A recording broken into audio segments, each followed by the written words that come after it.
Jesus Nazareno, sinasamba ka namin, pinipinto ka namin.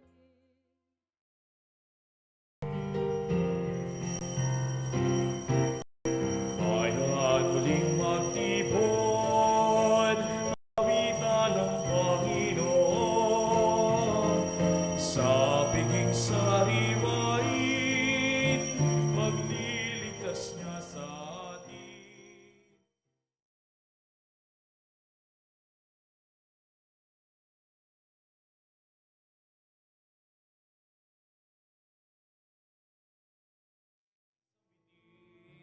Paano di tayo ligapin? Bayan muling magtipon, awitan ng Panginoon. Sa piging sariwain, magliligtas niya sa atin. Halina't simulan natin ang pagdiriwang ng punong-puno ng lahat ng mapagpalang pag-aaruga ng Paumay Kapal na ganito na ngayon ginuwitan natin si San Joseng Manggagawa. Sa ngalan ng Ama at ng Anak at ng Espiritu Santo, Amen. ang biyaya ng ating Jesucristo, ang pag-ibig ng Diyos at ang liwanag ng Espiritu Santo ay sumainyong lahat. At sumayo rin. Pagdiriwang sa kapistahan ni San Jose na ginugunita natin sa kanyang pagiging isang ulirang ama at ulirang asawa at upang ang paggawa ay naiugnay sa dakilang pag-ibig na nanggagaling sa Diyos at pagpapahalaga sa pamilya at sa mga kinabukasang tatahakin ng mag-anak upang tayo'y maging marapat na gumanap sa banang pagdiriwang na ito'y aminin natin ang ating mga pagkukulang. Humingi tayo sa Diyos ng kanyang awa at patawad. Inaamin ko sa makapangyarihang Diyos at sa inyo mga kapatid na lubha akong nagkasala sa isip, salita at sa gawa at sa aking pagkukulang, kaya sinasamo ko sa Mahal na Birheng Maria, sa lahat ng mga anghel at mga banal, at sa inyo mga kapatid na ako'y panalangin sa Panginoong ating Diyos. Kaawan tayo ng makapangyarihang Diyos, patawarin tayo sa ating mga kasalanan at patnubayan tayo sa buhay na walang hanggan. Amen. Panginoon, kaawaan mo kami. Panginoon, kaawaan mo Kristo, kaawaan mo kami. kami. Kristo, kaawaan mo kami. Panginoon, kaawaan mo kami. Panginoon, kaawaan mo kami. Manalangin tayo. Ama naming makapangyarihan, ikaw ay may gawa ng tanang umiiral at ang nagtakda ng batas ng paggawa para sa sangkatauhan. Ipagkaloob mo pakundangan sa pagkauliran at pagdalangin ni San Jose na maganap namin ang mga gawaing iyong inatas at makamta namin ang gantimpala na iyong ipinangako sa pamamagitan ni Jesucristo kasama ng Espiritu Santo magpasawalang hanggan. Amen. Pagbasa mula sa sulat ni Apostol San Pablo sa mga taga-Kolosas. Mga kapatid, higit sa lahat, mag-ibigan kayo pagkat ito ang buklod ng ganap na pagkakaisa. At paghariin ninyo sa inyong puso ang kapayapaang kaloob ni Kristo, sapagkat ito ang dahilan kaya kayo tinawag upang maging bahagi ng isang katawan. Magpasalamat kayong lagi. At anuman ang gagawin ninyo, maging sa salita o sa gawa, gawin niyong lahat sa pangalan ng Panginoong Hesus, at sa pamamagitan niya'y magpapasalamat kayo sa Diyos Ama. Anuman ang inyong ginagawa, gawin ninyo ng magaan sa kalooban na waring hindi sa tao kayo naglilingkod, kundi sa Panginoon. Alam naman ninyong gagantimpalaan kayo ng Panginoon. Tatanggapin ninyo ang inilaan niya sa kanyang mga anak, sapagkat si Kristo ang Panginoong pinaglilingkuran ninyo. Ang salita ng Diyos. Salamat sa Diyos. Poon kami pagpalain at iyong pagtagumpayin. Poon kami pagpalain at iyong pagtagumpayin. Wala pa ang mga bundok, hindi mo pa nilalalang, hindi mo pa nililika itong buong daigdigan. Ikaw noon ay Diyos na, pagkat ika'y walang hanggan. Poon kami pagpalain at iyong pagtagumpayin. Yaong taong nilikha mo'y bumabalik sa alabok, sa lupa ay nagbabalik kapag iyong iniutos.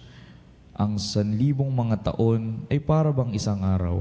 Sa mata mo, Panginoon, isang kisap mata lamang, isang saglit sa magdamag na ito ay dumadaraan. Poon kami pagpalain at iyong pagtagumpayin. Yamang itong buhay namin maiklila ang napanahon. Itanim sa isip namin upang kami ay dumunong. Hanggang kailan pa ba poon titiisin yaring lagay nitong iyong mga lingkod sa gitna ng kahirapan? Poon kami pagpalain at iyong pagtagumpayin. Kung umagay ipadama, yaong wagas mong pag-ibig, at sa buong buhay namin may galak ang aming awit. Ipakita sa lingkod mo ang dakila mong gawain, at sa susunod naming lahi, ipadama ay gayon din. Poon kami pagpalain at iyong pagtagumpayin.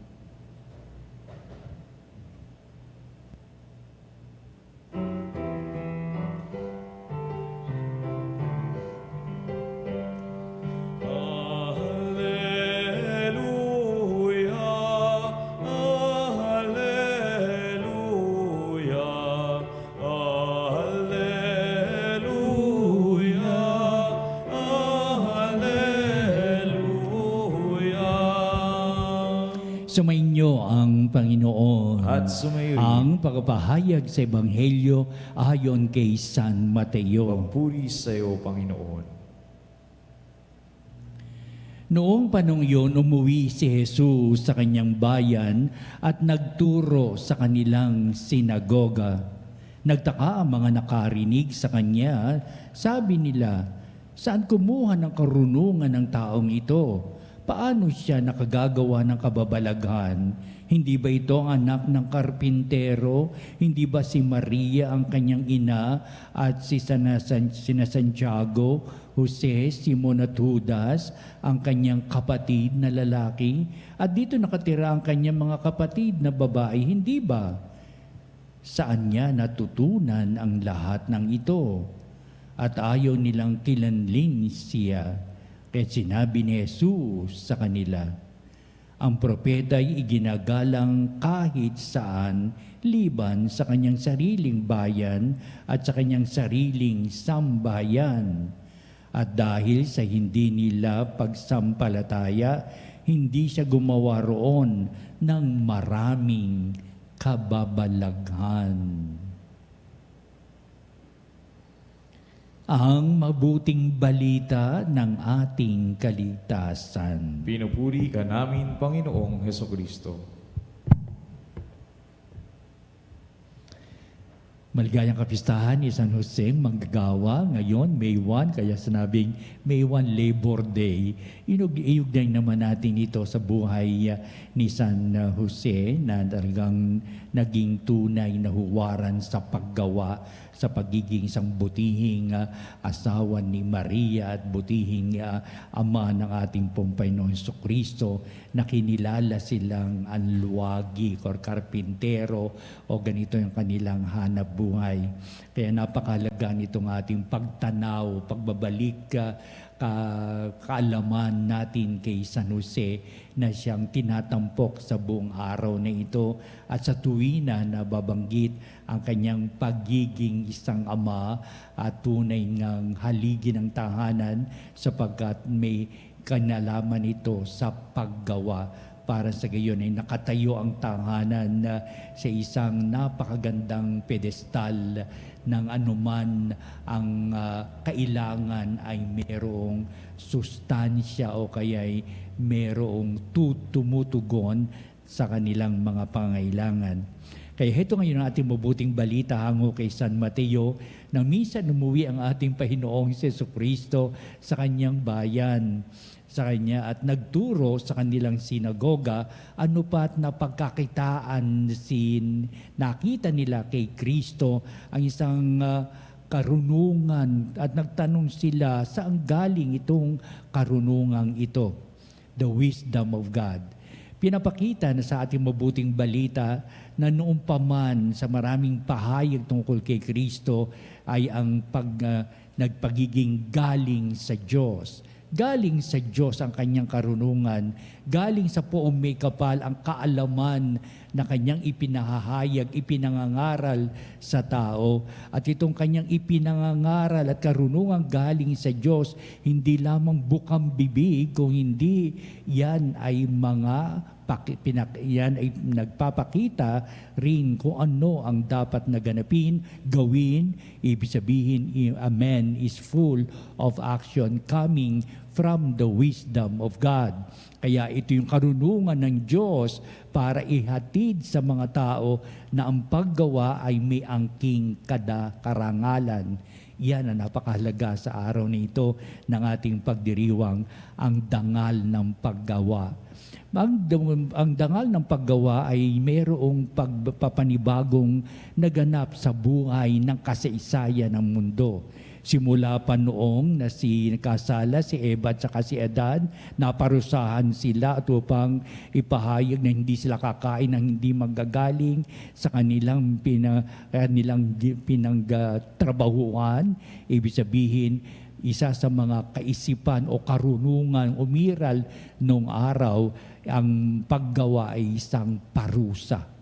Kaya pinarusahan si Eva at si Adan at sasabihin na manggagaling sa kanilang pagtatrabaho upang sila ay kumain, upang sila ay kumita, upang sabihin ang pagtatrabaho sa kaisipan ng araw ay ito ay isang parusa na talagang magtatrabaho ka, mapawisan ka, talagang going to exert a lot of the good efforts para sa gayon makakain ka at masustentuhan ang iyong pangangailangan. Kaya ang isipan ng mga tao, ang trabaho ay isang parusa.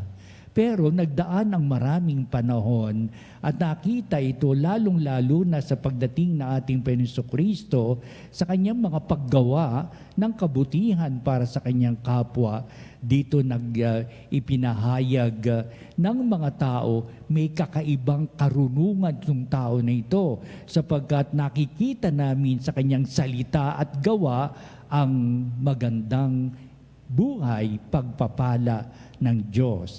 Na ibig sabihin, nanggaling sa Diyos ang karunungang iyan, ano pat ang karunungang ginagawa sa pamamagitan ng pagtulong sa kapwa, isang napakamaringal na gawain upang ang dangal ng gawain ay binigyan ng pagpapahalaga sa salita at gawa ng ating Panginoong Jesucristo.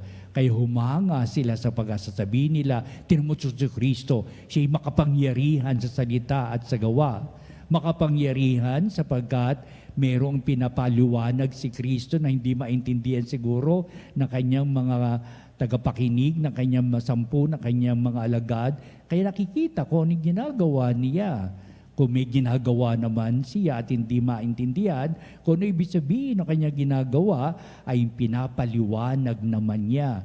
Kaya nakita ng mga tao sa salita at gawa, may angking kapangyarihan ng taong ito at nakikita namin na ito ay ang mga kababalaghang ginagawa niya sapagkat may kahulugan at kahalagahan itong mga ginagawa niya at mayroon siyang ipinapaliwanag sa bawat ginagawa niya na pawang baka ito'y hindi maunawaan ng mga alagad o kanyang tagapakinig.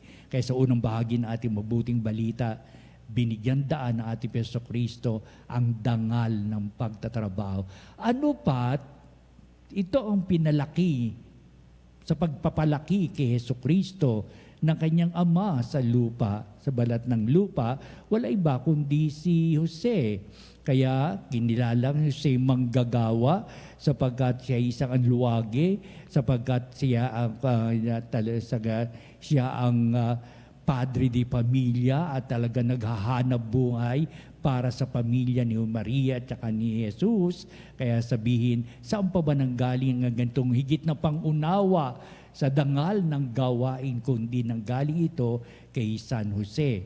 Kaya minarapat ng simbahan na itanghal si Jose sapagkat nagkaroon ng pagpapanigabagong pananaw sa buhay at nagkaroon ng angking karangalan ang bawat pagsisikap ng tao upang mabuhay sa pamamagitan ng pagtatrabaho, pagsisikap upang gumawa ng mga dakilang bagay at upang sa pakipagtulungan ay maging daan sa lahat ng bagay, lalong-lalo na sa larangan itong sinasampalatayanan natin.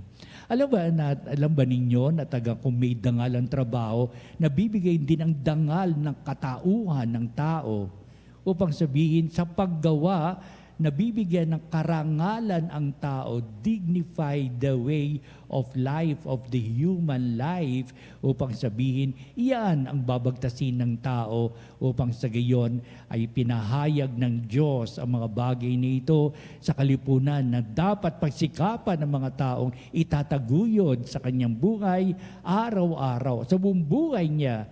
At sa lahat ng takbo ng panahon, ang paggawa ay hindi dapat maialis, hindi dapat alisin sa isipan at gawain ng mga tao sapagat ito'y may angking pagtatanghal. Itinatanghal ang gawain niya na kaugnay sa dignidad ng tao, the dignity of human life, nakaakibat ang pagtatrabaho. Sa kalagitnaan ng ating mabuting balita, naroon na talagang hahalukayin ng mga tao. Saan ba nanggaling itong si Jesus? Hindi ba ito ang kanyang ina? Hindi ba ito si Jose na kanyang ama? Ito ang kanyang mga kapatid. Ito ang mga lahat. Lahat na iyon. Bakit ba ganito ang pinapahayag sa mabuting balita?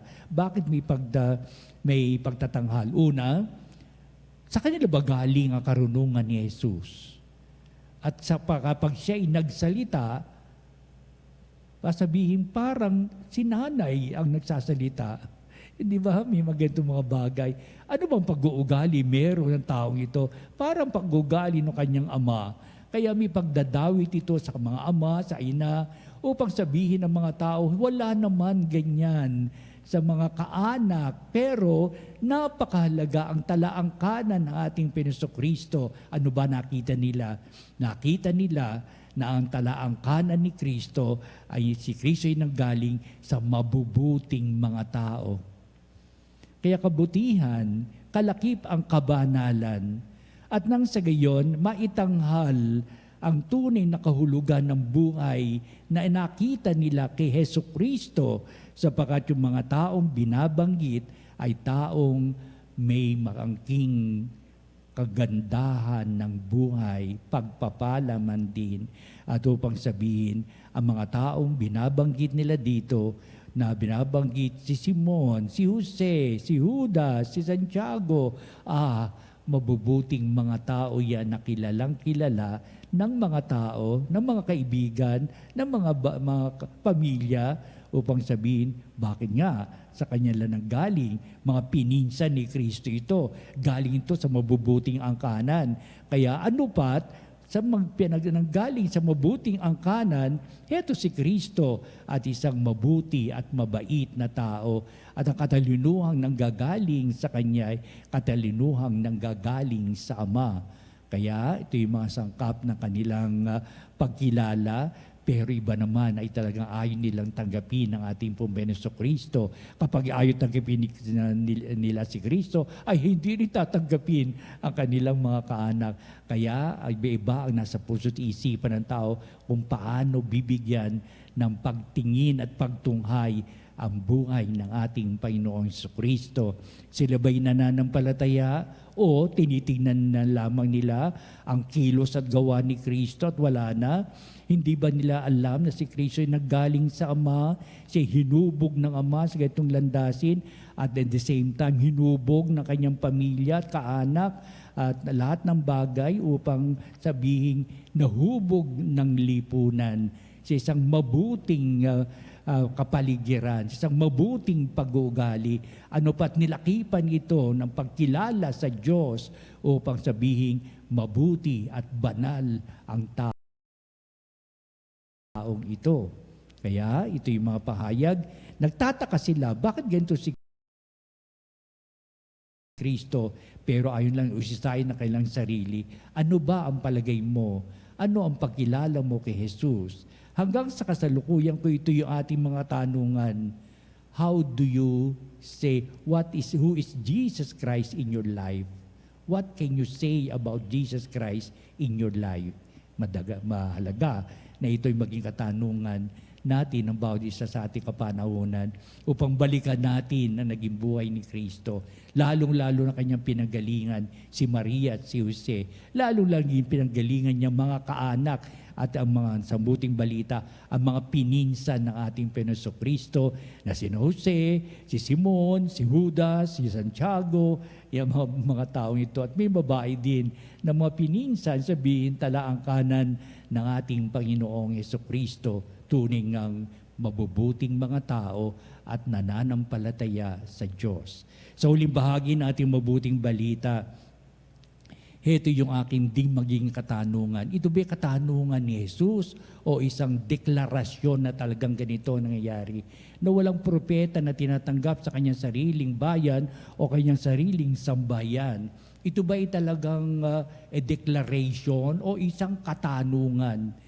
Kung ito'y katanungan sa mga tao, bakit ganoon? Ayaw niyong tanggapin si Kristo, kayong kanyang mga kababayan. Ano ang dahilan? Kung ito ay talagang tuwiran niyang mga pahayag, talagang tatanggapin natin. Walang sino mang tatanggap ng mga kababayan kung sila'y nakakaangat ng estado sa kanila, kung sila'y nagiging tanyag, kinikilala ng lipunan, sapagkat deklarado na talaga, wala kang magagawa. Ganito talaga, hindi ko makikita ang mga bagay na ito upang sabihin, tayo'y mga anak ng Diyos. Walang pinipiling kung saan ka nakatira, kung ano ang iyong ang gawain, kung ano pinagkakabalan mo. Sabihin natin, ang nanggaling sa Diyos ay may pagkilala at pagtanggap. Ang nanggaling sa Diyos ay kinikilala, anak ng Diyos, at ang nanggaling sa Diyos ay pinagpapala ng Diyos. At ang pagpapalang iyan ay hindi lamang sa Kanya, kundi para sa lahat ng tao. Maligayang kapistahan ni San Jose, huwaran sa paggawa upang sabihin, ang paggawa ay tunay na mahalaga sa buhay nating pinagpapala tayo ng buong may kapal, ngayon at magpa sa walang hanggan. Amen.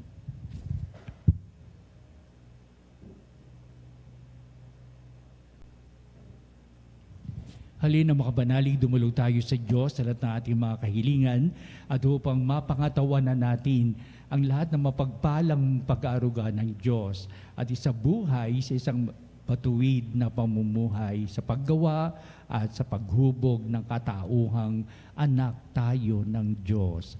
Ang ating tutugon sa bawat panalangin. Panginoon, dinggin mo ang aming panalangin. Panginoon, dinggin mo ang aming panalangin. Ang simbahan naway magpatuloy sa pagpapahayag ng mga kahalagahan ng katuruan bilang susi sa ating kapayapaan.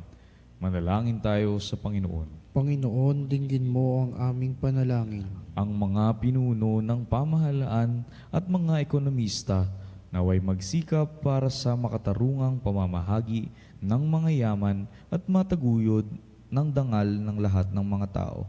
Manalangin tayo sa Panginoon. Panginoon, dinggin mo ang aming panalangin. Ang mga negosyante naway gamitin ng kanilang mga pangkabuhayang interes para sa paglilingkod sa lahat. Manalangin tayo sa Panginoon. Panginoon, dinggin mo ang aming panalangin.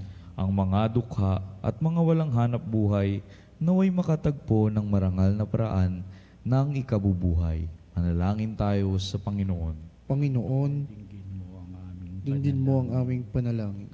Ang mga yumaong naghirap sa paggawa noong sila ay nabubuhay pa rito sa lupa, naway makatanggap ng kanilang gantimpala sa kabilang buhay. Manalangin tayo sa Panginoon. Panginoon, dinggin mo ang aming panalangin. Manalangin din tayo sa ng ating mga sariling kahilingan. Dito natin tataas ang ating puso at kalooban upang nababasa ng Diyos ang mga nilalaman dito at nananagoy ng lahat ng mga pagtulong at pagkalinga upang sa gayon makutumahak tayo sa kadalisayan at dakilang pag-ibig ng Diyos sa kanyang kaliwanagang dulot ng kanyang dakilang pagmamahal. Kaya Ama, dingo mo nawa itong aming mga pagdulog, ibig namin makamit sa buhay na ito at pagpapalaga namin sa magandang buhay na nilalaan mo para sa amin sa kabutihan kabanalan ng aming buhay. At ang lahat na ito hiniling namin sa pamagitan ni Kristong ating Panginoon. Amen.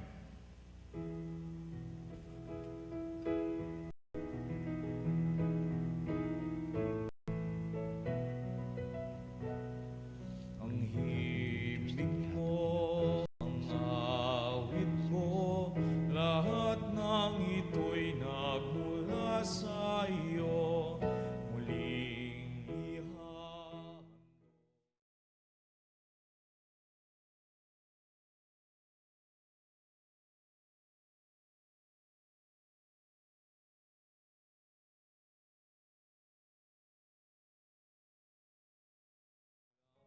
Aming inampon, aming buhay at kakayahan, ito'y para lamang sa iyong kalwalhatian.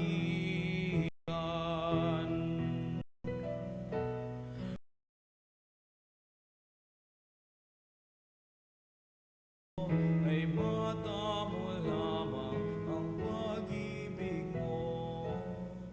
Manalangin kayo mga kapatid upang itong ating paghahain ay maging kalugod-lugod sa Diyos amang makapangyarihan. Tanggapin nawa ng Panginoon itong paghahain sa iyong mga kamay sa kapurihan niya't karangalan sa ating kapakinabangan at sa buong sambayanan niyang banal. Ama naming lumikha, ikaw ang pinagmulan ng tanang kagandahang loob. Tunghayan mo ang aming mga alay na inihahain ngayong si San Jose ay ginugunita namin para mo ng awang pagbigyan ng aming kahilingan.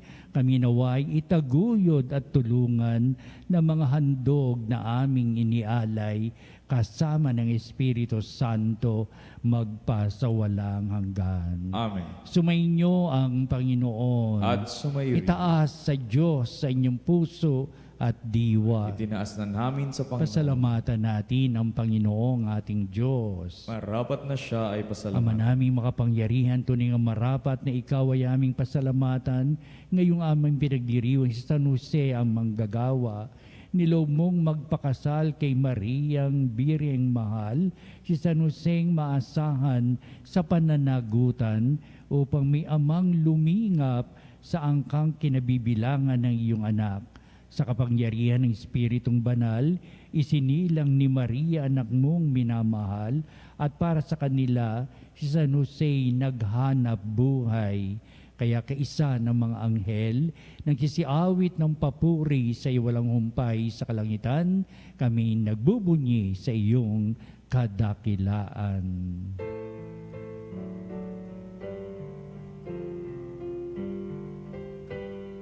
Santo, Santo, Santo, Diyos makapangyarihan, lubos ng luwalhati ang langit at lupa, Hosana, Hosana.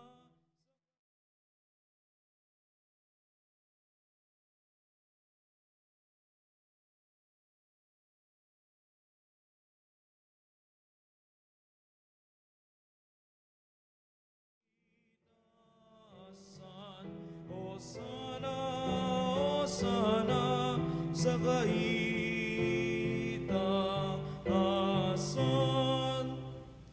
Ama naming banal, ikaw ang bukal ng tanang kabanalan, kaya't sa pamagitan ng Espiritu mong banal ang mga kalob na ito, upang para sa amin ay maging katawan at dugo ng aming Panginoong Hesukristo. Bago niya pinagtiisang kusang loob na maging handog, hinawakan niyang tinapay, pinasalamatan kanya, pinagati-hati niya yon, iniabot sa kanyang mga lagad at sinabi, Tagapin niyong lahat ito at kanin, ito ang aking katawan na iyahandog para sa inyo.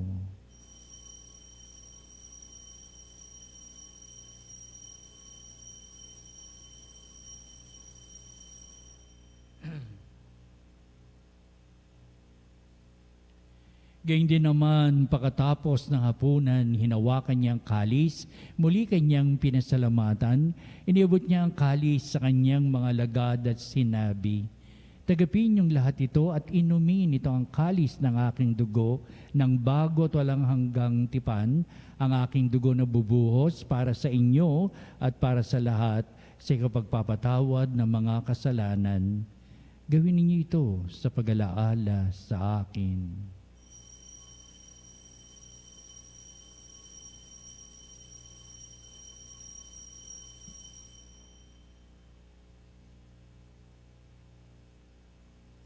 Ipagbunyi natin ang misteryo ng pananampalataya. Si Kristo ay gunitain, sarili ay inihain, bilang pagkain inumin, pinagsasaluhan natin, hanggang sa siya'y dumating, hanggang sa siya'y dumating. Ama, ginagawa namin ngayon pag-alaala sa pagkamatay at maling pagkabuhay niyo anak, kaya tinihali namin sa iyo ang tinaping bibigay buhay at ang kalis na nakakaloob ng kaligtasan. Kami papasalamat dahil kami minarapat na tumayo sa harap mo para maglingkod sa iyo. Sinasamo namin kami magsalo-salo sa katawan na dugo ni Kristo ay mabuklod sa pagkakaisa sa pamamagitan ng Espiritu Santo. Ang malingapin mong simbahang laganap sa buong daigdig, puspusin mo kami sa pag-ibig kaysa ni Francis naming Santo Papa, si Honesto naming Obispo at ng Tanang Kaparian. Alalahanin mo rin ang aming mga kapatid na nahimlay na may pag-asang sila'y muling mabubuhay, gayon din ang lahat ng mga pumanaw. Kaawaan mo sila at patuloyin sa iyong kaliwanagan. Kaawan mo at pagindapatin kaming lahat na makasalo sa iyong buhay na walang wakas, kaisa ng mahal na Birheng Maria na ina ng Diyos, si San Jose na kanyang dakilang kabiyak ng puso, at ang lahat ng mga banal at mga apostol na namuhay dito sa daigdig ng kalugod-lugod sa iyo. Maipagdiwang nawa namin ang pagpupuri sa ikararangal mo sa pamamagitan ng iyong anak na aming Panginoong Heso Kristo. Sa pamamagitan ni Kristo, kasama niya at sa Kanya, o Diyos amang makapangyarihan, ikaw ay pinupuri at ipinagdarangal kaisa ng Espiritu Santo magpasawalang hanggan. Amen, amen, amen. Tunay ang pagpapalang handog sa mga gawaing gaganapin sa tuwina, may handog buhay para sa kapwa, hubugin ang kabutihan kabanalan ng buhay, ating ngayong awitin ang Ama namin.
sa amin, at huwag mo kaming ibahin tulad sa tukso, at iadya mo kami sa lahat ng masama. Hinihiling namin kami dyan sa lahat ng masama, pagkalooban ng kapipian araw-araw, iligtas sa kasalanan at ilayo sa lahat ng kapahamakan, samantalang aming pinanabikan na dakilang araw ng pagpapahayag ng tagapagligtas naming si Heso Kristo. Sapagkat sa iyong kaharian at ang kapangyarihan at ang kapurihan magpakailanman. Amen. Pero sa Kristo, sinabi mo sa mga apostol, kapayapaan ang iniiwan ko sa inyo, ang aking kapayapaan ang ibinibigay ko sa inyo. Tunghayan mo ang aming pananampalataya at huwag ang aming mga pagkakasala. Pakalooban mo kami ng kapayapaan at pagkakaisa ayon sa iyong kalooban, kasama ng Espiritu Santo, magpa sa walang hanggan. Amen. Ang kapayapaan ng Panginoon ay laging sumainyo. At sumayo rin. Magbatian tayo at magbigay ng kapayapaan sa isa't isa. Kapayapaan ko sa inyo mga kapanalig.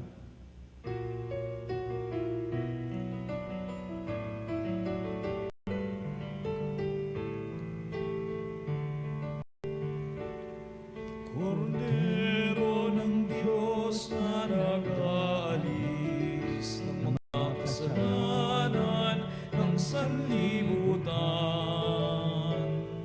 maawa ka sa amin.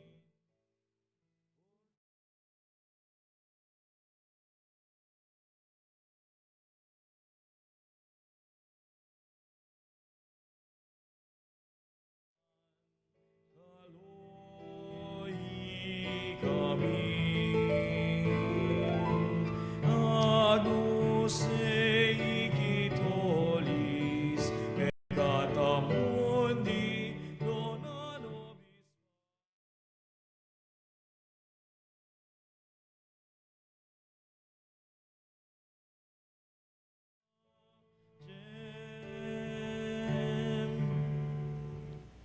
Tunghayan natin ang ating Panginoong si Jesucristo, ang dakilang pag-ibig ng Ama. Siya na nag-aalis ng mga kasalanan ng sanglibutan, mapalad na matinatawag sa piging ng Kordero. Panginoon, hindi ako karapat dapat na magpatuloy sa iyo, ngunit sa isang salita mo lamang ay gagaling na ako.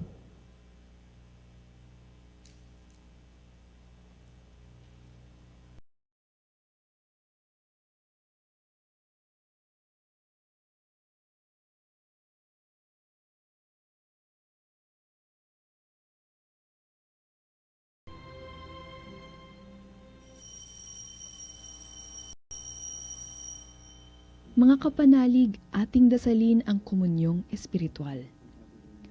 O Jesus, nananalig ako sa pananahan mo sa kabanal-banalang sakramento. Minamahal kita higit sa lahat at hangad ka ng aking kaluluwa. Hindi ko man matatanggap ngayon ang iyong katawan at dugo, inaasahan ko na patuloy kang mamumuhay sa aking puso.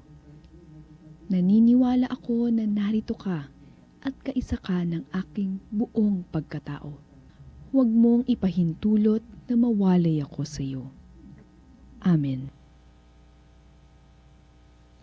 Panalangin sa Birhen ng Katotohanan. O Birhen ng Katotohanan, Ina ni Jesus, ang nagkatawang taong salita. Salamat sa iyong anak. Tinatanggap ko siya bilang aking katotohanan at kaligtasan. Sa pakikinig sa salita ng Diyos, tulungan mo akong maging malaya. Sa oras ng hirap at pagsubok, linawin mo sa akin na nasa krus ang tagumpay.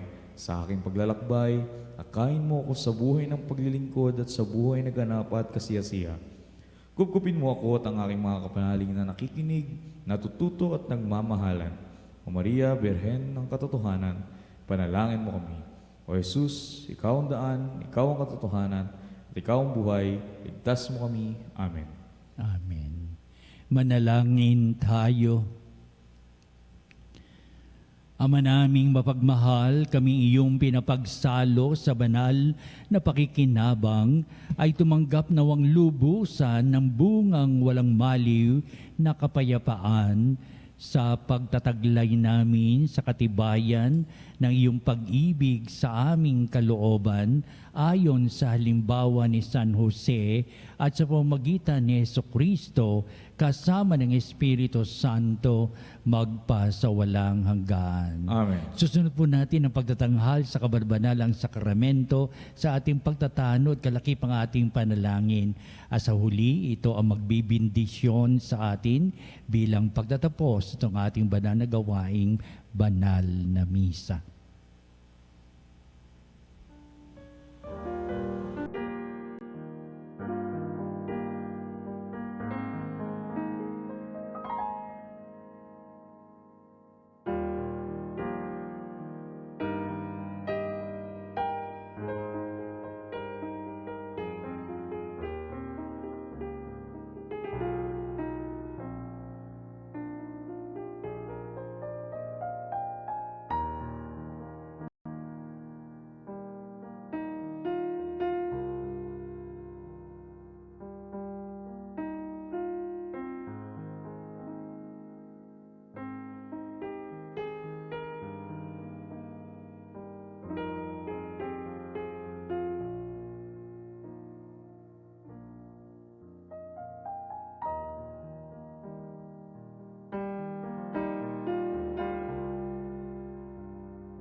Salutaris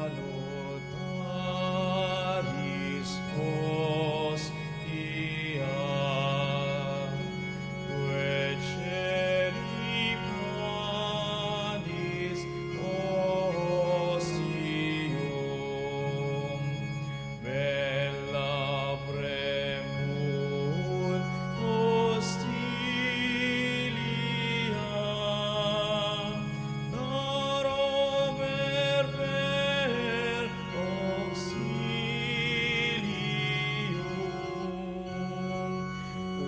unitrinoque Domino,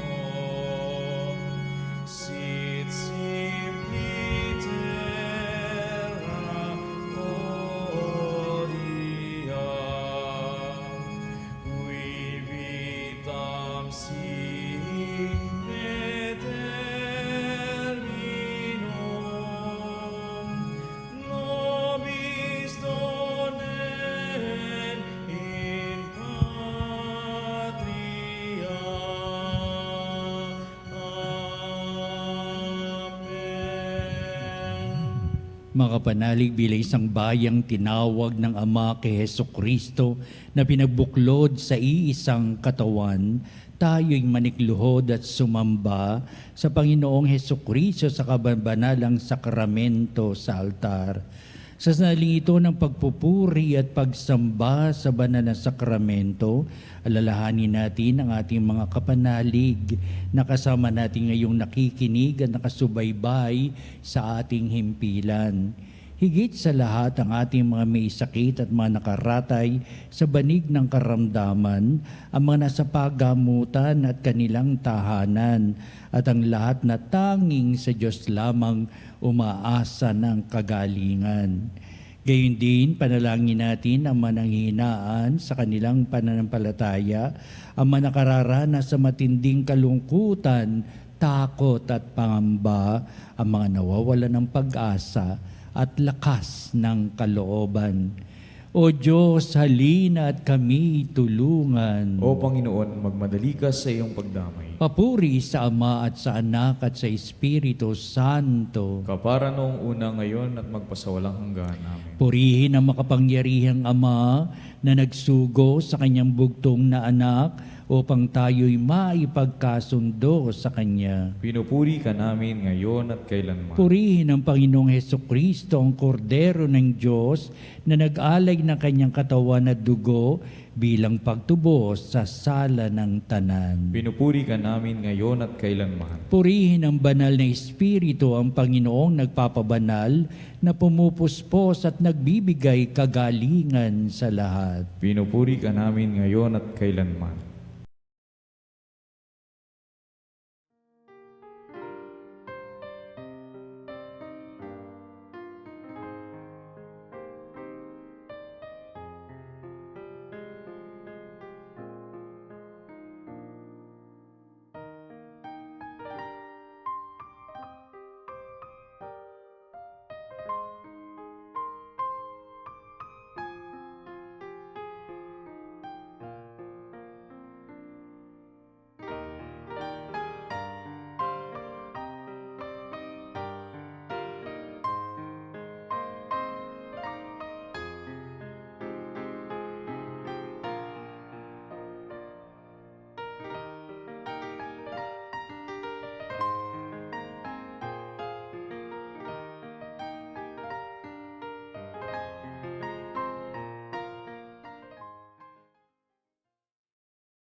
Makapangyarihang Diyos na walang hanggan, Ikaw ang aming Panginoon at butihing Ama.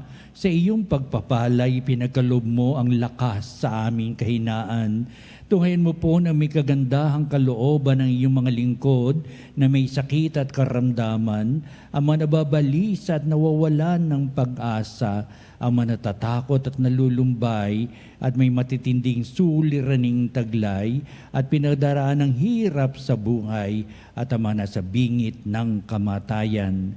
Pagalingin at aliwin mo po sila sa kanilang mga karamdaman at ibalik sa kalusugan at kapanatagan ng kalooban upang mabatin nila ang iyong kabutihan at sila'y magpasalamat sa iyong banal na pangalan.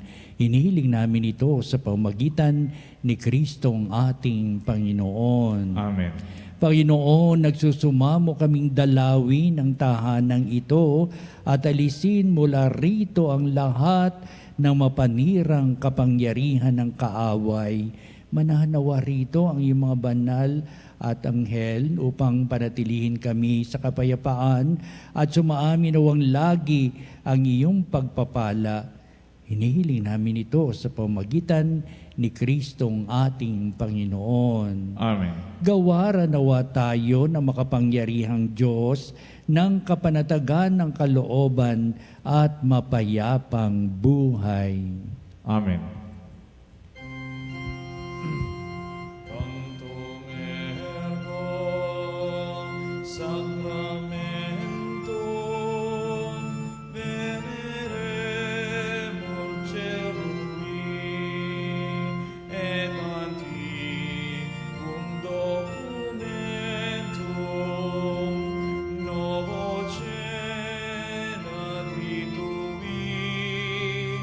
Rested fides supplementum sensum defectui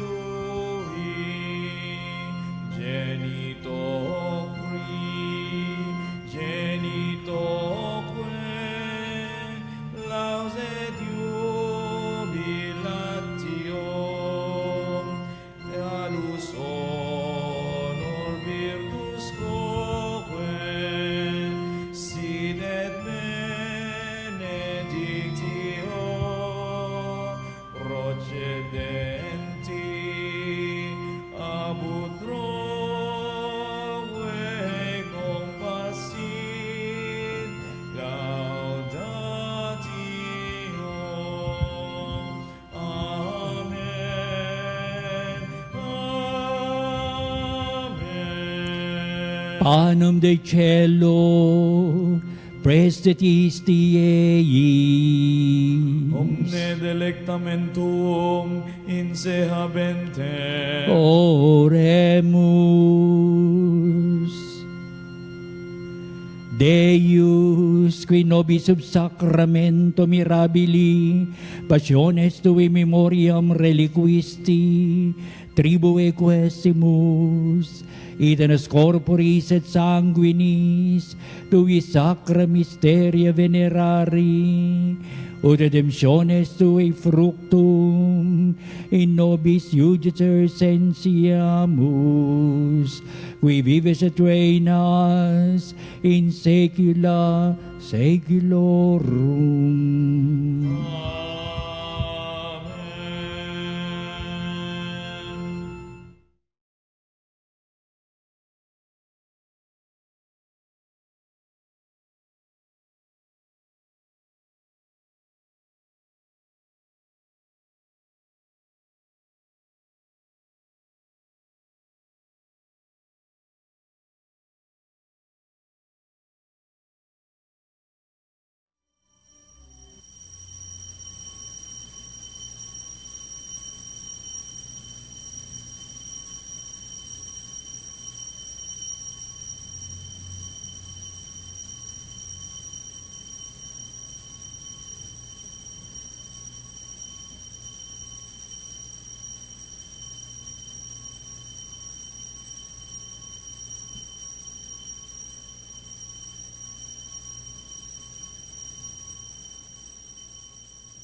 Ang banal na pagpupuri. Purihin ang Diyos. Purihin ang Diyos. Purihin ang kanyang banal na pangalan. Purihin ang kanyang banal na pangalan. Purihin si Jesucristo, Diyos na totoo at tao namang totoo. Purihin si Jesucristo, Diyos na totoo at tao namang totoo. Purihin ang ngalan ni Jesus. Purihin ang ngalan ni Jesus. Purihin ang kanyang kabanal-banalang puso. Purihin ang kanyang kabanal-banalang puso. Purihin ang kanyang kamal-mahalang dugo. Purihin ang kanyang kamahal-mahalang dugo. Purihin si Jesucristo sa banal na sakramento sa altar. Purihin si Jesucristo sa banal na sakramento sa altar. Purihin ang Espiritu Santo ang mga aliw. Purihin ang Espiritu Santo ang mga aliw. Purihin ang dakilang ina ng Diyos, si Maria Santissima. Purihin ang dakilang ina ng Diyos, si Maria Santissima. Purihin ang kalsinisang paglilihi sa Kanya. Purihin ang kalinisanisang paglilihi sa Kanya. Purihin ang kanyang malulhating pag-aakyat sa langit. Purihin ang kanyang malwalhating pag-aakyat sa langit. Purihin ang ngalan ni Maria, Biren at Ina. Purihin ang pangalan ni Maria, Birhen at Ina. Purihin si San Jose, ang kanyang kalsinisang esposo. Purihin si San Jose, ang kanyang kalinisanisang esposo. Purihin ang Diyos sa kanyang mga anghel at mga santo. Purihin ang Diyos sa kanyang mga anghel at mga santo. Hosanna